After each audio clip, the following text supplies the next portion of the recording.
The gunshots echoed through the small town of Red Creek as Abigail Lawson ran, her heart hammering against her ribs, tears blurring her vision. The year was 1877, and everything she had known and loved was crumbling around her. The white wooden church stood silently against the fading sunset as she collapsed on its steps, her wedding dress torn and muddied, her carefully pinned hair now falling in disarray around her shoulders. Abigail buried her face in her hands and sobbed, unaware of the approaching footsteps until a shadow fell across her. Owen Lockhart dismounted his stallion with practiced ease, his spurs jingling softly as his boots hit the ground. He removed his hat, revealing sun-bleached hair, and knelt beside the weeping woman without saying a word. His weathered face remained impassive, but his eyes held a gentleness that belied his rugged appearance. Abigail, startled at his presence, quickly wiping away tears with the back of her hand. "I am sorry," she whispered, her voice breaking. "I did not mean to cause a scene." "No need for apologies, madam," Owen replied, his voice low and steady. He kept a respectful distance but offered a clean handkerchief from his pocket. "Seems to me you've had yourself quite a day." "You could say that." Abigail accepted the handkerchief, dabbing at her eyes. "My wedding day, in fact." Owen's gaze traveled to her torn dress, the missing veil, and the absence of a groom. "I take it things didn't go as planned." A bitter laugh escaped her lips. "That would be an understatement, sir." She looked up at him, really seeing him for the first time, the gun holstered at his side. The trail dust on his clothes, the kindness in his eyes despite the hardness of his features. "Are you passing through town?" "Yes, madam. Arrived this afternoon." He settled beside her on the steps, leaving enough space between them to be proper. "Owen Lockhart. I work cattle drives mostly, heading north to Kansas after a brief stop here." "Abigail Lawson." She hesitated, then added, "Still Lawson, as it turns out." The church bell tolled 6 times, the sound reverberating through the quiet evening air. Owen waited patiently as Abigail composed herself, neither rushing her nor pressing for details. "He left me at the altar," she finally said, her voice stronger now, tinged with anger. "Nathaniel and I were to be married today. Everyone in town was there, my father, my sisters, all our friends. And then his brother burst in with news that Nathaniel had fled town with my dowry and my best friend Clara." Her hands clenched into fists. "They've been planning it for months, apparently, using me to get to my father's money." Owen frowned. "That's a mighty dishonorable thing to do." "Yes," Abigail agreed. "And now I'm the fool of Red Creek, the abandoned bride." Fresh tears threatened, but she fought them back. "I couldn't face everyone's pity. I just ran." "Sometimes running's the only sensible thing to do," Owen said thoughtfully, "though in my experience it rarely solves anything." Abigail studied him. "You sound like you know something about running, Mr. Lockhart." A shadow crossed his face. "Everyone's running from something, Miss Lawson. Some just cover more ground than others."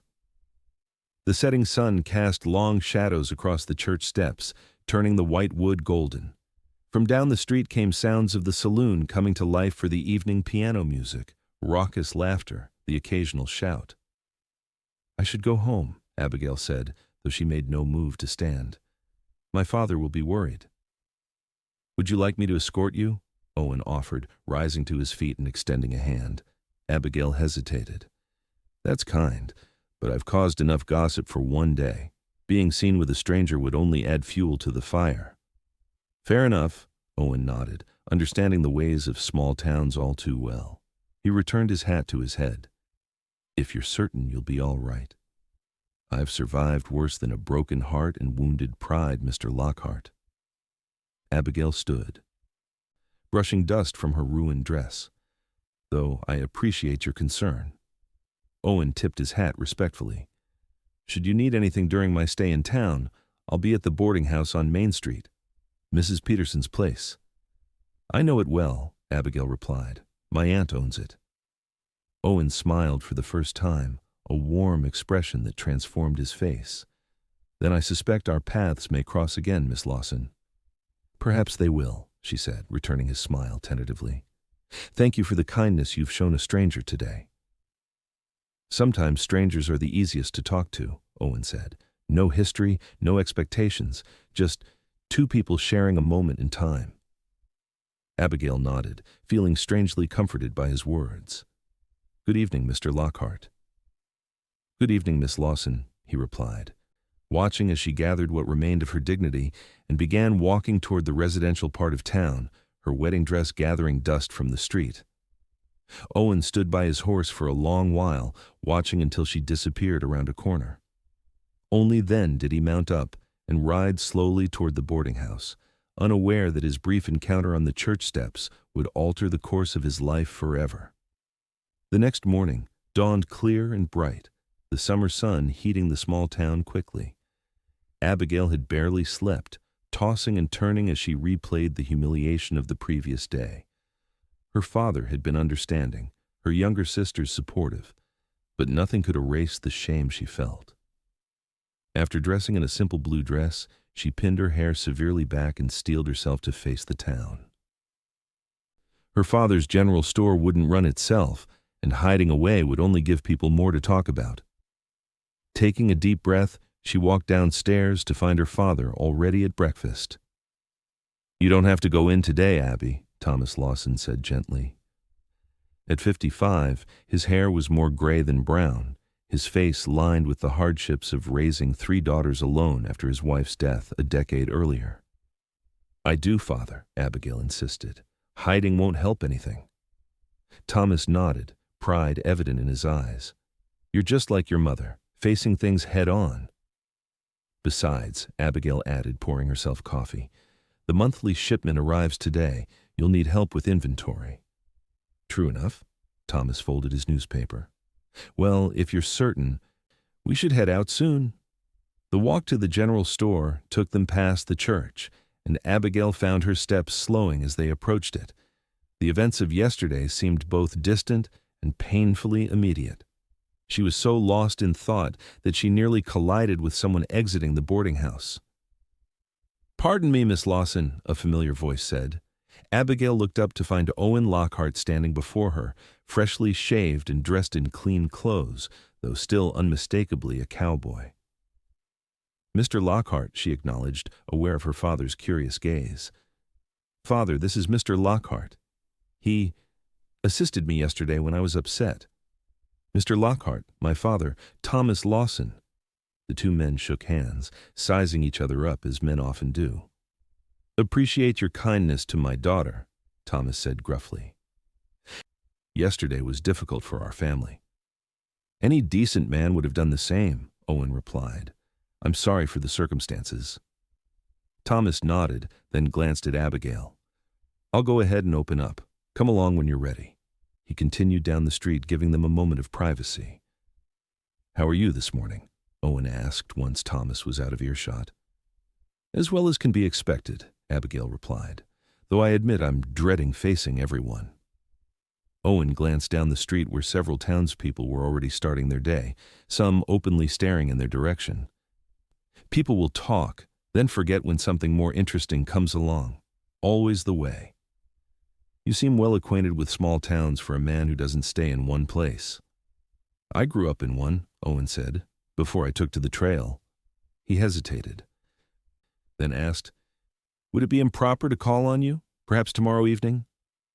Abigail was taken aback. Mr. Lockhart, while I appreciate your concern, I'm hardly in a position to— Just for conversation, he clarified quickly. I'll be in town a few days waiting for some business to conclude. Thought you might welcome a friendly face without the burden of history. Abigail considered his offer. It was unconventional, certainly, but after yesterday's disaster, convention seemed less important than it once had. I suppose that would be acceptable. After dinner, around 7. I'll be there. Owen tipped his hat. Good day, Miss Lawson. Abigail watched him walk toward the livery stables, his confident stride and straight shoulders drawing more than a few glances from the women of Red Creek. Then, squaring her shoulders, she continued toward the general store, prepared to face whatever whispers and stares awaited her.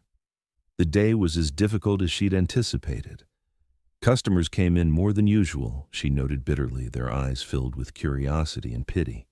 Some were kind, offering words of support. Others whispered behind their hands as soon as they thought she couldn't hear. By mid-afternoon, Abigail's cheeks hurt from maintaining a polite smile, and her patience was wearing dangerously thin. "Miss Lawson," a sharp voice called from the door. Abigail looked up to see Mrs. Hargrove, Nathaniel's mother, standing rigidly in the entrance. The older woman's face was pinched with anger, her black dress as severe as her expression. The store fell silent as everyone turned to watch. Thomas stepped forward protectively, but Abigail placed a hand on his arm. "Mrs. Hargrove," Abigail said evenly, "what can I help you with today?" "You can help by stopping these vicious rumors about my son," the woman snapped, marching forward. "The entire town is saying Nathaniel stole from your family, that he planned to humiliate you." Abigail's temper flared. "Those aren't rumors, Mrs. Hargrove. Your son took my dowry $5,000 and fled with Clara Richardson. Your other son, James, confirmed it himself at the church." "James is confused," Mrs. Hargrove insisted. "Nathaniel would never—" "He would and he did," Thomas interrupted, his voice hard. "The bank confirmed the withdrawal yesterday morning. Nathaniel had Abigail sign papers giving him access last week, claiming it was for their new home." Mrs. Hargrove's face flushed. "Well, perhaps if you had raised a more appealing daughter, one who knew how to keep a man's interest, this wouldn't have happened." A collective gasp went through the store. Abigail felt as though she'd been slapped, but before she could respond, another voice cut through the tension. "Madam, I believe you owe Miss Lawson an apology." Owen Lockhart stood in the doorway, his expression calm but his eyes cold. He stepped into the store, his presence seeming to fill the space. "This is a private matter," Mrs. Hargrove said dismissively. "Not when you're airing it in a public store," Owen replied. "Where I come from, a man who steals and runs is called a coward. A mother who defends such actions isn't much better." Mrs. Hargrove spluttered with indignation. "How dare you? Who do you think you are?" "Just a man who knows right from wrong," Owen said simply. "And what your son did was wrong. I won't stand here and be insulted by some drifter." Mrs. Hargrove turned on her heel and stormed out, nearly colliding with Sheriff Miller, who was just entering. "Everything all right in here, Thomas?" the sheriff asked, looking around at the tense faces. "Just fine, Bill," Thomas assured him. "Mrs. Hargrove was expressing some opinions, that's all." The sheriff nodded knowingly. "I've sent telegrams to neighboring towns about Nathaniel and the Richardson girl. If they try to use any of that money, we'll hear about it." "Appreciate that," Thomas said. The sheriff tipped his hat to Abigail, nodded respectfully to Owen, then left. Gradually, the customers resumed their shopping, though the excited whispers continued. Owen approached the counter where Abigail stood, her hands trembling slightly despite her composed expression. "I apologize for interfering," he said quietly. "Wasn't my place." "No apology necessary," she replied. "It was refreshing to hear someone speak the truth so plainly." Thomas extended his hand to Owen. "Thank you, Mr. Lockhart. That woman has been making my daughter's life difficult for years. Never thought her precious son could do any wrong." "Some people are blind to the faults of those they love," Owen said, shaking Thomas's hand. "Makes it hard to see the truth even when it's right in front of them." The afternoon continued without further incident, though Abigail was aware of curious glances whenever Owen's name was mentioned. By closing time, she was exhausted, the emotional toll of the past 2 days catching up with her. "Go on home," her father urged. "I'll finish up here." Grateful, Abigail gathered her things and stepped out into the evening air. To her surprise, Owen was leaning against a post across the street, apparently waiting for her. "Mr. Lockhart," she acknowledged, approaching him. "I hope you haven't been waiting long." "Not at all," he assured her. "Thought you might appreciate an escort home after today's excitement." "That's very kind." Abigail fell into step beside him. "Though you should know you've probably stirred up even more gossip by defending me so publicly." Owen shrugged. "Never much cared for gossip. People will talk regardless of what we do." They walked in comfortable silence for a while, the setting sun painting the sky in brilliant oranges and pinks. "May I ask what brings you to Red Creek?" Abigail finally said. "It's not exactly on the main cattle routes. Business with a rancher outside town," Owen explained. "Henry Caldwell. I'm delivering some papers for my previous employer and picking up a horse he's had his eye on." "The Caldwell Ranch is one of the largest in the territory," Abigail noted. "Mr. Caldwell comes into the store occasionally." "Known him for years," Owen said. "Honest man. Hard to find in this business." They reached the Lawson home, a modest two-story house with a wide porch and carefully tended garden. "Thank you for walking me home," Abigail said, pausing at the gate. "My pleasure." Owen hesitated, then added, "About tomorrow evening. If you'd rather not, given how people are talking." "People will talk regardless of what we do," Abigail repeated his words with a small smile. "I'll see you at 7, Mr. Lockhart." He tipped his hat, a hint of a smile playing at his lips. "Until then, Miss Lawson." Abigail watched him walk away, bemused by the strange turn her life had taken. 2 days ago, she'd been preparing to marry a man she'd known her entire life. Now she was agreeing to receive a visit from a cowboy she barely knew. Yet, somehow, this felt more honest than anything she'd experienced with Nathaniel in their 2-year courtship. With a sigh, she entered the house, knowing her sisters would be full of questions about the handsome stranger who had defended her honor. The following evening, Abigail found herself unusually nervous as 7 o'clock approached. She had changed her dress twice, finally settling on a simple green cotton that brought out the gold flecks in her hazel eyes. Her younger sisters, Beatrice and Catherine, aged 19 and 17 respectively, watched with poorly disguised amusement. "It's just a friendly visit," Abigail insisted as Catherine smirked. "Of course it is," Beatrice teased, helping Abigail with her hair.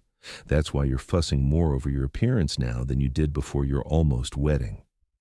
"That's not true," Abigail protested, though a part of her wondered if it was.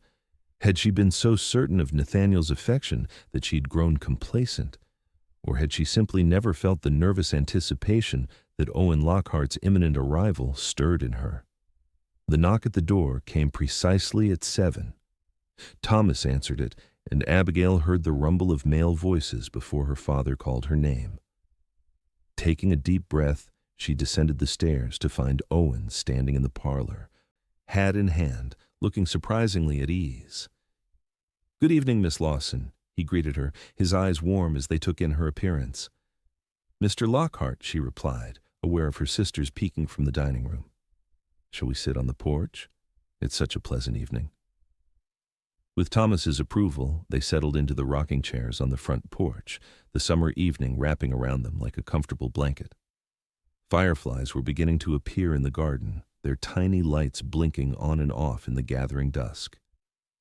"I hope today was easier than yesterday," Owen said, breaking the comfortable silence. "Somewhat," Abigail admitted. "Though Mrs. Hargrove crossed to the other side of the street when she saw me coming," Owen chuckled. "Consider that a victory." "I suppose it is," Abigail smiled. "And you? How was your day?" "Productive. Delivered the papers to Caldwell, looked over the horse, fine animal, Tennessee Walker with good bloodlines." "For your employer?" Owen hesitated. "Not exactly. I'm between jobs at the moment. The cattle drive I was with ended in Abilene last month. I've been making my way south since then, picking up odd jobs." "That sounds like a lonely life," Abigail observed. "It can be," he acknowledged, "but there's freedom in it too. New horizons, new people, never getting too comfortable in one place. Or too attached to any person," Abigail added perceptively. Owen's eyes met hers. "That's often the way of it, yes." "And is that what you want? A life without attachments?" The directness of her question seemed to surprise him. "I haven't given it much thought," he admitted. "It's just been the path I've followed since I was 18. "How old are you now, if I may ask?" 30 next winter, Owen replied. "And you?" 24, Abigail said. "Practically a spinster by local standards." Owen laughed, the sound rich and genuine. Hardly. Though I'm curious why someone as forthright and intelligent as yourself would have chosen Nathaniel Hargrove. From what little I've seen and heard, he doesn't seem worthy of you. Abigail sighed, rocking gently in her chair. When you grow up in a small town, your options are limited. Nathaniel was educated, from a good family. He was charming when he wanted to be. And she hesitated. I thought he loved me. I'm sorry, Owen said softly. Betrayal cuts deep. You sound like you know something about that, too. Owen was quiet for a long moment, his eyes on the darkening street. I was engaged once, back in Texas. Sarah was her name. Her father owned the ranch where I worked. We were young, I was 20, she was 18. Had everything planned out. Abigail waited, sensing there was more to the story. There was a drought that year. Ranch was struggling. Sarah's father arranged for her to marry the banker's son instead. More security, he said. Owen's voice remained steady, but Abigail could hear the old pain beneath it. She agreed. Practical decision, really. That must have been difficult, Abigail said gently. Owen shrugged. It was a long time ago, but afterwards, staying in one place didn't hold much appeal. So I started riding with cattle drives, moving from job to job. Running, Abigail said, echoing his words from their first meeting. I suppose so, Owen admitted, though I prefer to think of it as seeking. And what are you seeking, Mr. Lockhart? He turned to look at her, his expression thoughtful. I'm not sure I know any more. Purpose, maybe. A place that feels right. From inside the house came the sound of a clock chiming 8 times. The street was almost empty now, most families having retired to their homes for the evening. I should go, Owen said, rising from his chair. I've taken enough of your time. Abigail stood as well. I've enjoyed our conversation. As have I. Owen hesitated, then asked, Would it be too forward to ask if I might call on you again tomorrow? Not at all, Abigail replied, surprising herself with how much she wanted to see him again. Though perhaps we could walk instead. There's a pleasant path along the creek that few people use. I'd like that, Owen said. Shall I come at the same time? That would be perfect. He took her hand briefly, his touch warm and respectful. Good night, Miss Lawson.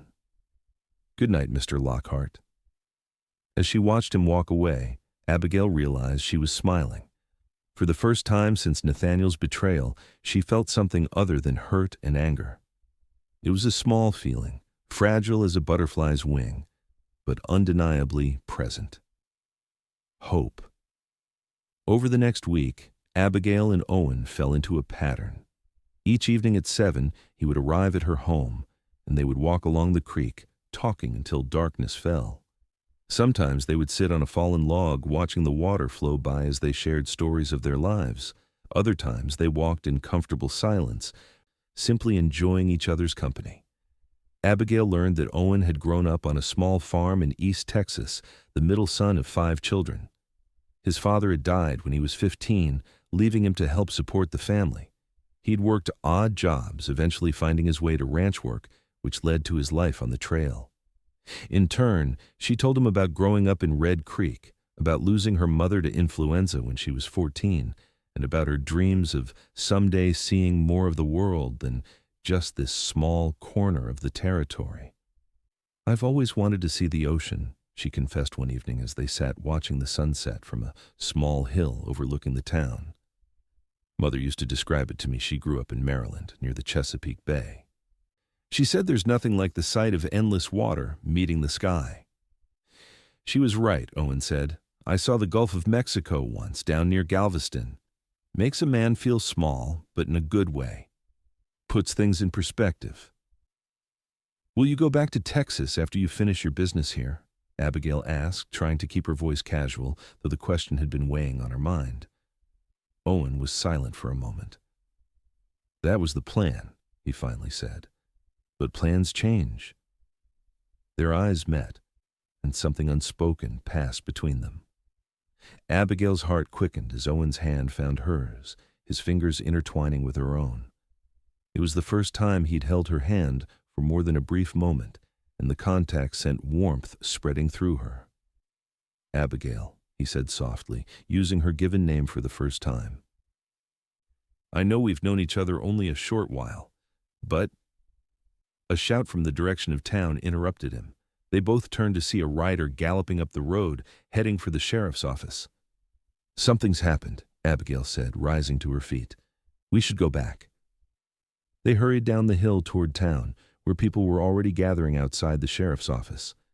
In the crowd, Abigail spotted her father and made her way toward him, Owen following close behind. "Father, what's going on?" she asked.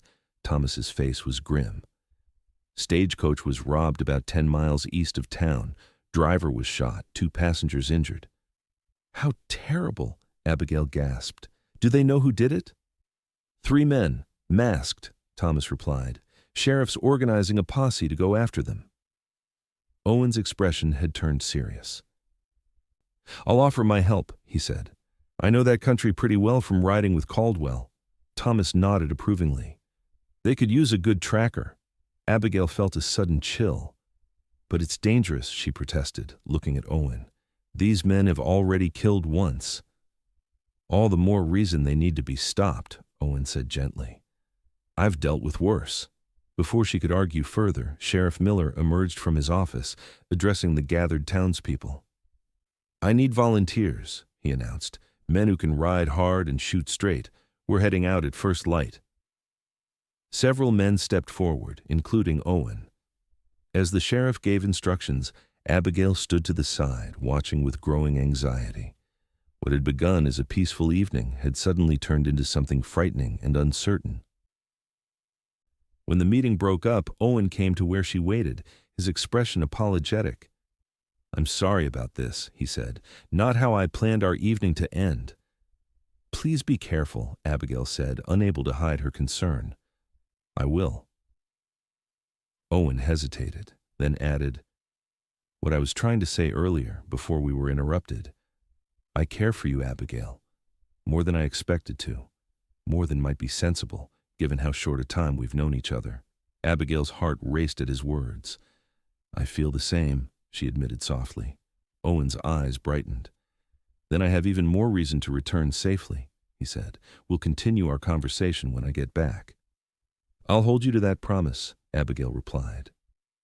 Owen glanced around, noting they were relatively unobserved in the dispersing crowd, then quickly leaned forward and placed a gentle kiss on her cheek.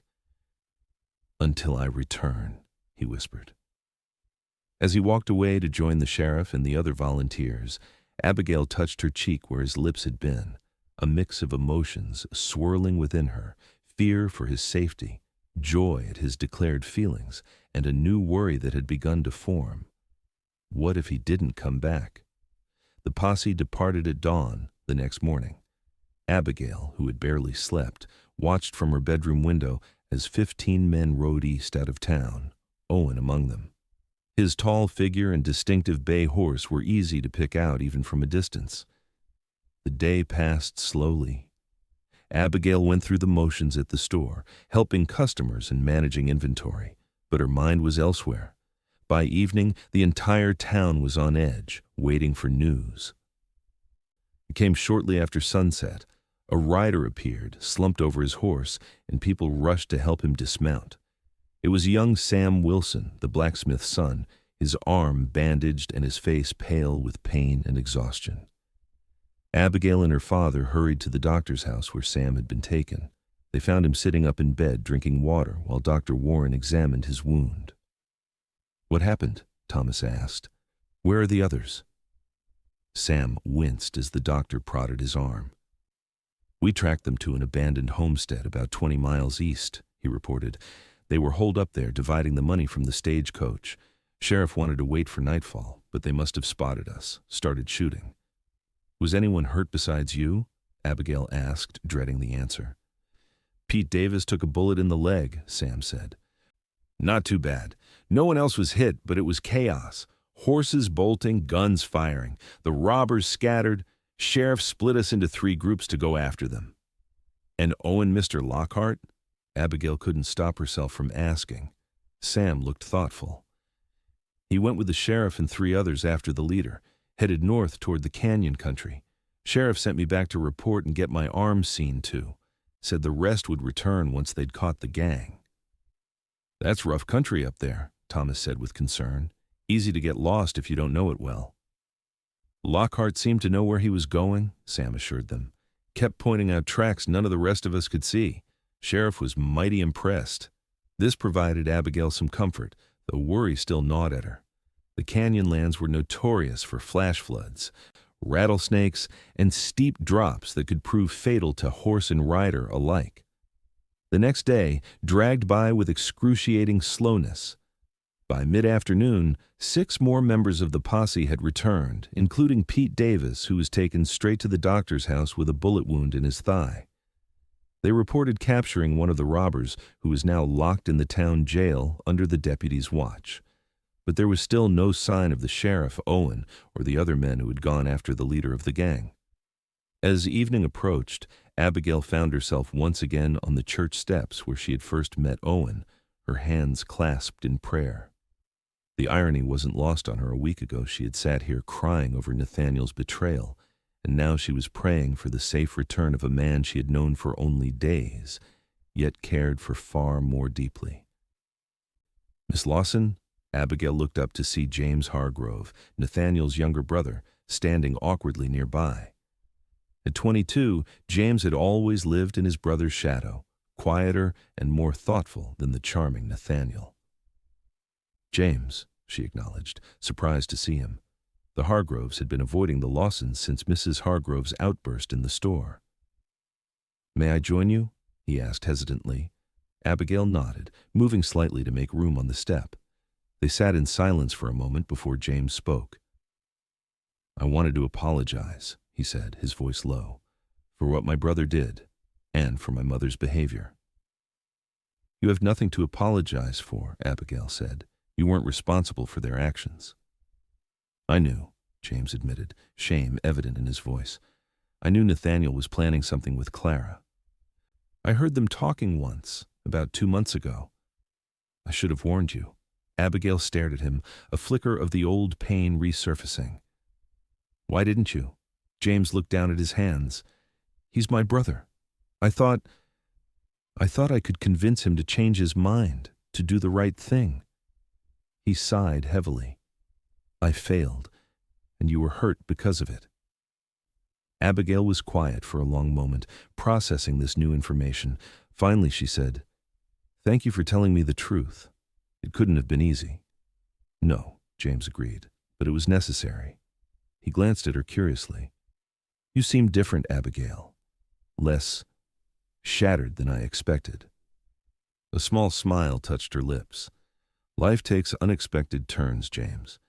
Sometimes what seems like the end of everything is actually the beginning of something better." Understanding dawned in his eyes. "The cowboy? The one who stood up to Mother?" Abigail nodded. "His name is Owen Lockhart." "The town's been talking," James said, "about you two walking together every evening."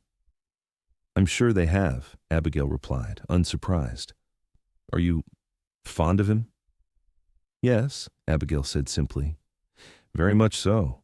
James nodded thoughtfully. "I hope he returns safely then." "Thank you," Abigail said, touched by his sincerity.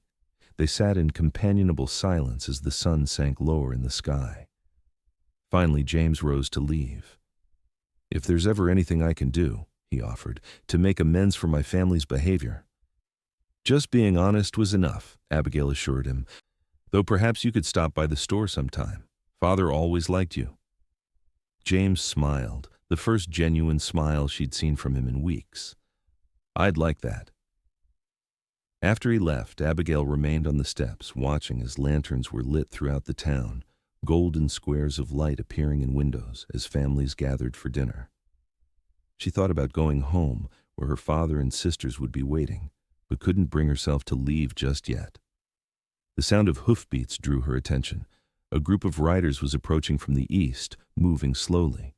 As they came closer, Abigail stood, straining to see in the fading light. She counted 5 men, the sheriff, 2 townsmen she recognized, and 2 others. Her heart sank as she realized Owen wasn't among them. The sheriff spotted her as they rode past the church and reined in his horse. "Miss Lawson," he greeted her, his voice weary. "We caught them all. The money's been recovered." "Where's Mr. Lockhart?" Abigail asked, unable to keep the fear from her voice. Sheriff Miller exchanged glances with the other men. "There was a situation," he said carefully. "Lockhart went after the leader when he tried to escape through a narrow canyon. There was gunfire. By the time we got there, both men were gone." "Gone?" Abigail repeated, her voice barely a whisper. "What do you mean, gone?" "The canyon opens onto a river," the sheriff explained gently. "Fast-moving water, especially after yesterday's rain upstream. We found blood on the rocks, but no bodies. We searched until it got too dark to see." Abigail felt as though the ground had dropped away beneath her feet. "You think they fell into the river?" "It's possible," Sheriff Miller admitted. "We'll send a search party downriver tomorrow at first light. If they're anywhere along those banks, we'll find them." Abigail nodded numbly, unable to form words as the sheriff tipped his hat and the group continued toward town. She sank back down onto the church steps, her mind refusing to accept what she'd just heard. Owen couldn't be gone, not when they'd just found each other, not when they had so much left unsaid between them. The tears came then, hot and bitter, spilling down her cheeks as she buried her face in her hands. History was repeating itself once again. She sat alone on the church steps, crying. But this time, there was no Cowboy to kneel beside her in silence, offering comfort without words. This time, she was truly alone. Dawn broke over Red Creek, painting the sky in shades of pink and gold. Abigail stood on her front porch, dressed in riding clothes borrowed from her father, sturdy pants tucked into boots, a cotton shirt, and a wide-brimmed hat to shield her from the sun. Thomas emerged from the house, leading 2 saddled horses. "Are you certain about this, Abby?" he asked, concern evident in his eyes. "The sheriff has a dozen men joining the search." "I'm certain," Abigail replied, her jaw set with determination. She had barely slept, spending most of the night staring at the ceiling, refusing to believe Owen was gone. "I need to be there, Father. I need to see for myself." Thomas nodded, understanding in his weathered face. "Then we'd best get going. It's a good 2 hours' ride to where the canyon meets the river." They mounted up and joined the search party gathering at the edge of town. Sheriff Miller raised an eyebrow at Abigail's presence, but made no comment. James Hargrove was there as well, having volunteered despite his mother's objections. The group rode east, following the rising sun. Abigail's thoughts were a jumble of prayers and memories. Owen's smile when he saw her each evening, the warmth of his hand holding hers, the gentle press of his lips against her cheek. He couldn't be gone. She wouldn't believe it. The terrain grew rougher as they approached the canyonlands, red rock formations rising dramatically against the blue sky. When they reached the spot where the narrow canyon opened onto the river, the sheriff divided them into groups to search both upstream and downstream. "Be careful along those banks," he warned. "The ground can be unstable, especially after the rain." Abigail and her father joined the group heading downstream, scanning the riverbanks for any sign of Owen or the outlaw he'd been pursuing. The river was running high and fast, churning brown with silt and debris from the recent rains. Hours passed with no success. The sun climbed higher, beating down mercilessly. By midday, they had covered several miles of riverbank without finding anything. Some of the searchers were beginning to look discouraged. "We should rest," Thomas suggested, wiping sweat from his brow. "Give the horses a break." They stopped in a shady spot where a cluster of cottonwood trees grew near the water. Abigail dismounted stiffly, her legs aching from hours in the saddle. She walked to the edge of the river, staring at the rushing water that might have claimed Owen's life. "I won't give up," she whispered, though there was no one to hear her words over the sound of the current. "I'll find you." After a brief rest, they continued downstream. The river widened here, the current less violent. On the far bank, tall reeds grew in dense patches, swaying gently in the breeze. It was James who spotted it first, a flash of color among the reeds that didn't belong. "There," he called, pointing across the river. "Something's caught in those reeds." Abigail strained to see, her heart pounding. A piece of fabric blue, like the shirt Owen had been wearing, was visible among the green. "We need to cross," she said, already urging her horse toward the water. Abigail, "Wait," her father called. "The current." But she had already guided her horse into the river. The animal snorted nervously as the water rose around its legs, but Abigail kept a firm hand on the reins, speaking soothingly. The river was wider here but shallower, the current strong but not overwhelming. Thomas and James followed her, while the others watched anxiously from the bank. Halfway across, Abigail's horse stumbled on a submerged rock, nearly throwing her. She clung to the saddle, her heart in her throat, until the animal regained its footing. When they finally reached the opposite bank, Abigail dismounted and rushed to the reeds. The blue fabric was indeed part of a shirt, torn and muddy, and beyond it, half hidden in the tall grass.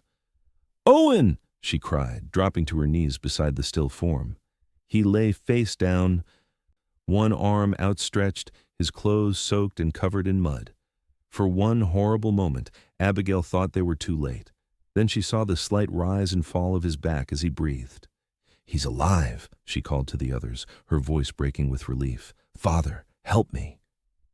Thomas and James hurried over. Together they carefully turned Owen onto his back. His face was pale beneath the dirt and stubble, a nasty gash on his forehead crusted with dried blood. "Owen," Abigail said, gently touching his cheek. "Owen, can you hear me?" His eyelids fluttered, then slowly opened. For a moment he seemed confused, his gaze unfocused. Then his eyes found hers, and recognition dawned.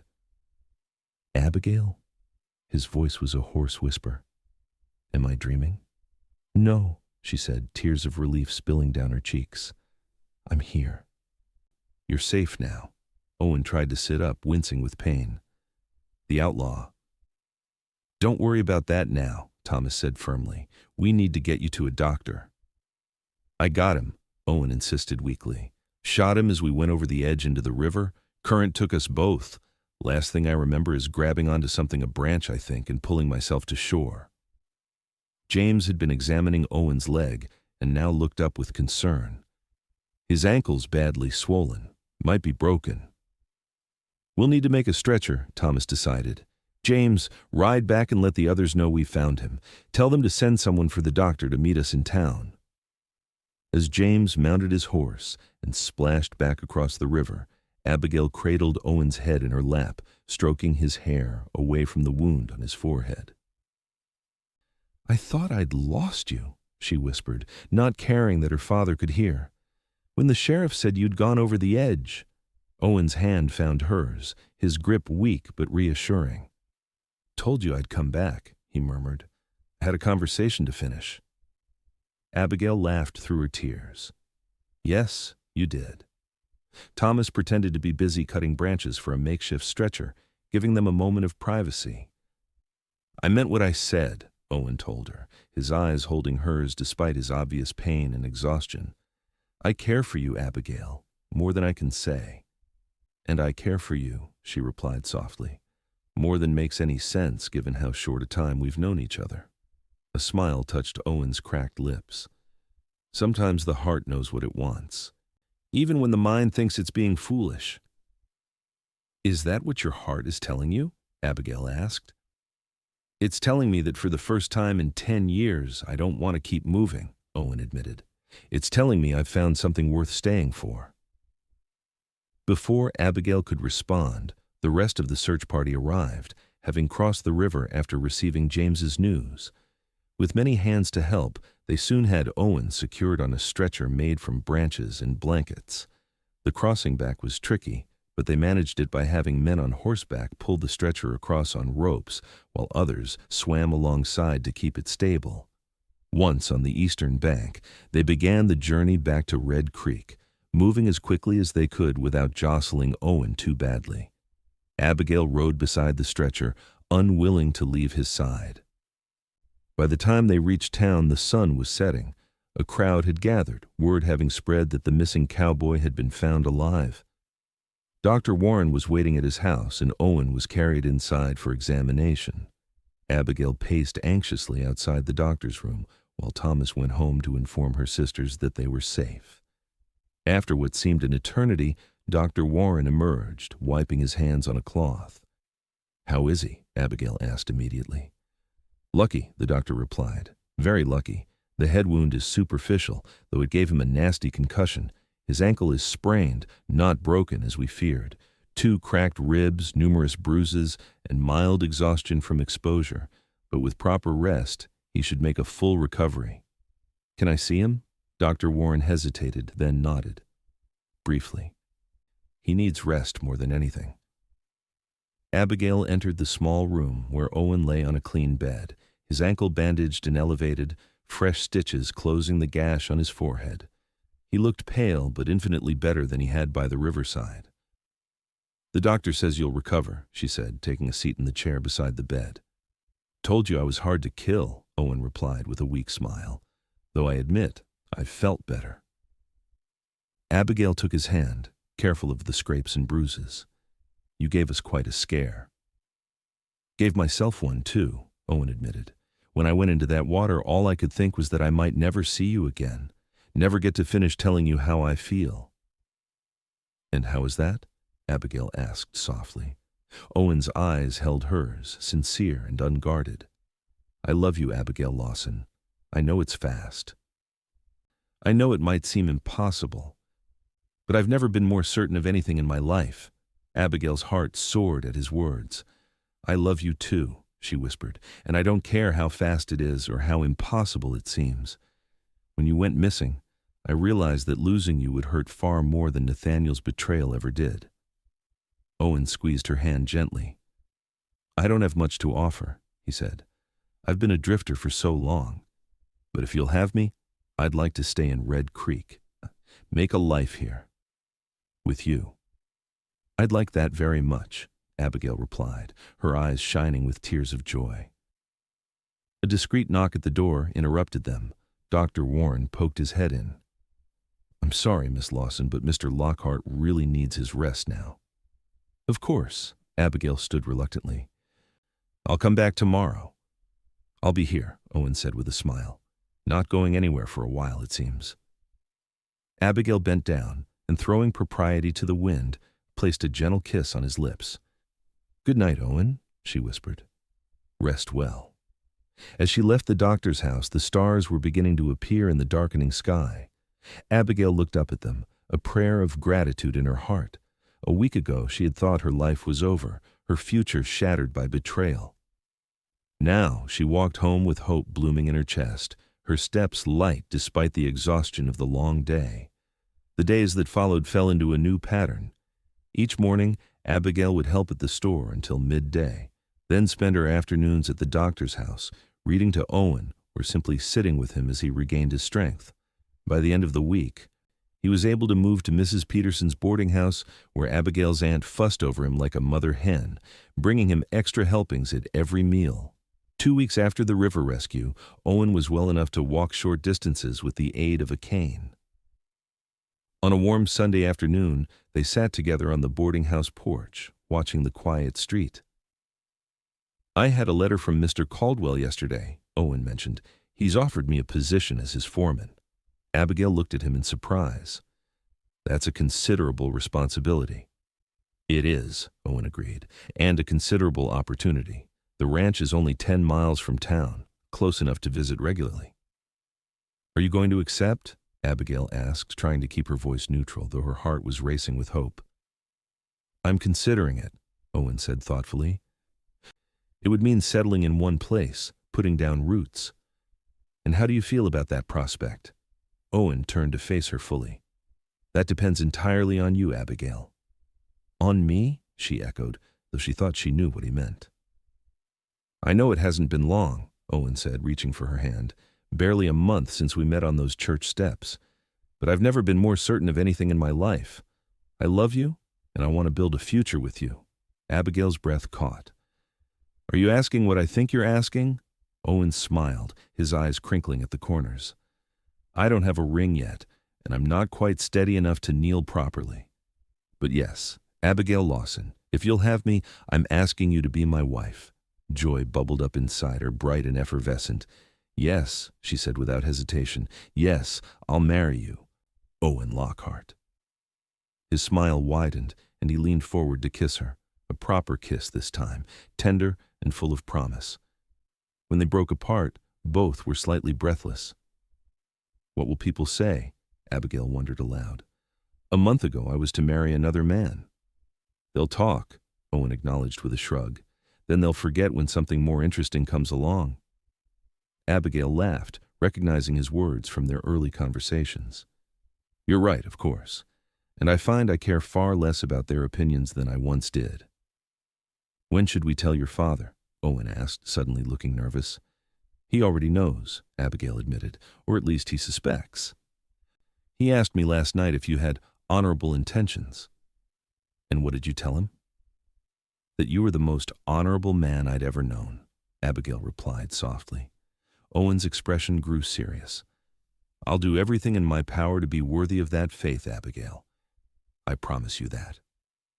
Later that afternoon, they walked slowly to the Lawson home, where Thomas received Owen's formal request for Abigail's hand with grave dignity that couldn't quite hide his approval.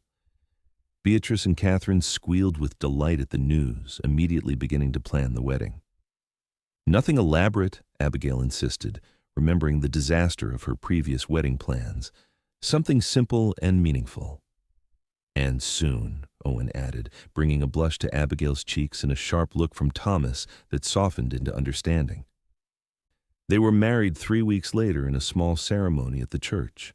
Abigail wore a simple cream-colored dress that her aunt had helped her make, with wildflowers in her hair instead of a veil.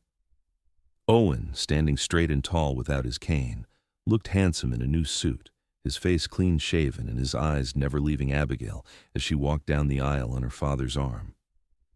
James Hargrove attended, though his mother pointedly did not. Sheriff Miller was there, along with most of the search party who had found Owen by the river. Henry Caldwell came from his ranch, already referring to Owen as his foreman and offering the couple the use of a small house on his property until they could build their own. As they exchanged their vows, Abigail thought about the strange twists of fate that had brought them to this moment. If Nathaniel hadn't betrayed her, she would never have been sitting alone on those church steps. If Owen hadn't stopped to offer comfort to a weeping stranger, they might never have spoken. What had seemed like the worst day of her life had actually been the beginning of something beautiful. After the ceremony, there was a small reception at the Lawson home. As evening approached, Owen and Abigail slipped away, mounting horses decorated with ribbons by Beatrice and Catherine, and rode toward the Caldwell Ranch where they would begin their new life together. As they crested a hill overlooking Red Creek, they paused to look back at the town glowing golden in the setting sun. Having any regrets? Owen asked, a teasing light in his eyes. Not a single one, Abigail replied honestly. You? Only that it took me 30 years to find you, he said. Think of all the time we could have had. We have plenty of time ahead, Abigail reminded him. A lifetime. Owen reached across the space between their horses to take her hand. A lifetime doesn't seem nearly long enough to love you, Abigail Lockhart. The way he said her new name sent a thrill through her. Then we'll just have to make the most of every moment, she said, smiling at her husband. As they rode toward their future, the first stars appearing in the deepening blue sky, Abigail sent up a silent prayer of gratitude for second chances, for unexpected meetings, and for the courage to begin again when all seemed lost, and for a cowboy who had knelt beside her in silence when she needed it most. The years that followed brought many changes to Abigail and Owen's lives. The small house on the Caldwell Ranch became their home, filled with love and, in time, the patter of small feet. Their first child, a daughter they named Elizabeth after Abigail's mother, was born almost exactly a year after their wedding. She had Owen's blue eyes and Abigail's determined spirit, toddling after her father from the moment she could walk, fascinated by the horses and cattle that were part of ranch life. Owen thrived as Caldwell's foreman. His fair treatment of the ranch hands and his skill with livestock earned him respect throughout the territory. When Henry Caldwell suffered a stroke in 1880, it was Owen who kept the ranch running, making decisions and handling business matters until the older man recovered. In gratitude, Caldwell offered Owen a partnership in the ranch, an unprecedented opportunity that would secure the Lockhart's future for generations to come. After discussing it thoroughly with Abigail, Owen accepted, and Caldwell Lockhart Ranch was born. Their family grew with the birth of Thomas James, named for both Abigail's father and their friend James Hargrove, who had become a frequent visitor to the ranch.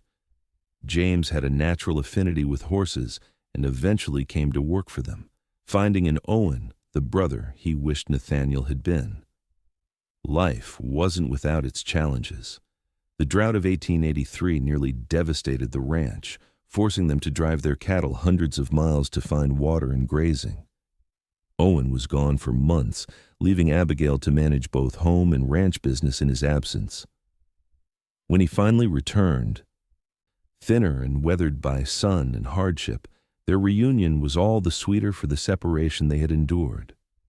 The winter of 1885 brought another trial, when 6-year-old Elizabeth fell ill with pneumonia. For weeks, Abigail barely left her daughter's bedside, reading stories, singing songs, and praying for recovery. Owen took over care of 2-year-old Thomas and the running of the household, his quiet strength supporting Abigail through the darkest nights of fear. When Elizabeth finally turned the corner toward recovery, Abigail found Owen alone in their bedroom, kneeling beside the bed, his shoulders shaking with silent sobs of relief. She knelt beside him, wrapping her arms around him as he had once done for her on those church steps, offering comfort without words. In 1887, they welcomed their third child, a boy they named Henry Owen, in honor of both Caldwell and his father. By then, their small house had been expanded, with Owen and the ranch hands adding rooms as their family grew. The simple structure had become a proper home, with a wide porch where the family gathered on summer evenings to watch the sunset and tell stories.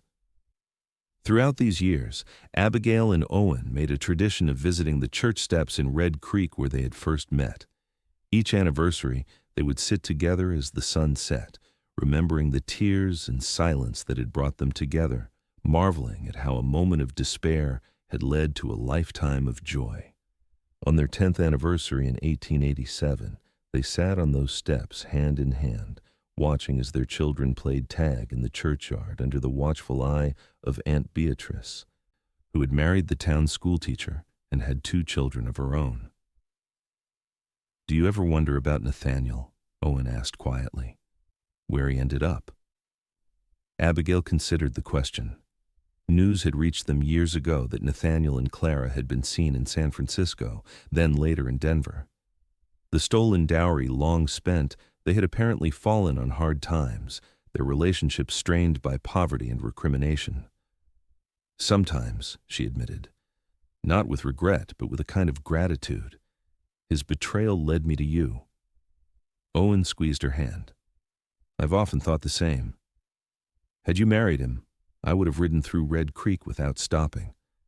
We might have passed each other on the street and never known what we could have been to each other." "It's strange how life works," Abigail mused. "The things that hurt us most can lead us to our greatest happiness." They fell silent, watching as the setting sun painted the western sky in brilliant hues of orange and gold. A rider appeared at the edge of town, approaching slowly. "Look," Owen said, straightening slightly. "Is that James?" Abigail confirmed, recognizing the familiar figure despite the years that had passed since he'd last visited. "I wonder what brings him back to Red Creek." They rose to greet him as he dismounted in front of the church. James Hargrove had changed in the 5 years since they'd seen him last, when he'd left to try his luck in the gold fields of Colorado. His face was leaner, lines etched around his eyes, but he smiled broadly at the sight of them. "I hoped I'd find you here," he said, embracing them both in turn. "Your father said you might be at the church this evening." "It's our anniversary tradition," Abigail explained, But what brings you back, James? We haven't heard from you in over a year." James's expression grew serious. "I came to let you know. My mother passed away last month." "I'm sorry for your loss," Owen said sincerely, though Mrs. Hargrove had never softened in her attitude toward Abigail, even after all these years. James shrugged slightly. "She wasn't an easy woman, especially after what Nathaniel did. But she was my mother." He hesitated, then added, "There's something else. I saw Nathaniel in Denver just before I started for home." Abigail and Owen exchanged glances. "How is he?" Abigail asked, surprised at how detached she felt, as though they were discussing a character from a story rather than the man who had once been the center of her world. "Not well," James admitted. "Clara left him years ago. He's been drinking heavily, gambling. He asked about you." James looked uncomfortable. "I told him you were happily married with children, that you'd built a good life."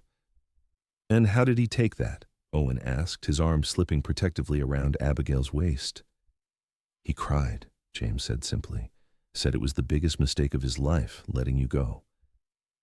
Abigail leaned into Owen's embrace, feeling nothing but a distant pity for Nathaniel. "It was the luckiest day of mine," she said softly. Later that evening, as they rode home in their wagon with the children sleeping in the back, Abigail rested her head on Owen's shoulder. "Do you remember that night by the creek when you told me you were seeking purpose, a place that felt right?" "I remember," Owen said, his deep voice rumbling pleasantly against her cheek. "Best thing I ever found." "Are you still seeking?" she asked. "After all these years?" Owen drew the wagon to a halt at the top of a rise overlooking their ranch. In the moonlight, they could see the main house, lamplight glowing in the windows, the bunkhouse where the ranch hands lived, the barn and corrals, and beyond them, the vast expanse of land that was their livelihood and legacy. "No," he said, turning to look at her, his face softened by moonlight and love. "I found everything I was looking for right here, with you." As they continued down the slope toward home, Abigail reflected on the journey that had brought them to this moment. From tears on church steps to a life built with love and determination, from a chance meeting between strangers to a family forged through joy and hardship. And she knew with absolute certainty that this was only the beginning of their story, that the years ahead would bring new challenges and new joys, that they would face whatever came together, just as they had since that day when she sat alone at the church steps crying, and a cowboy knelt beside her in silence, changing both their lives forever.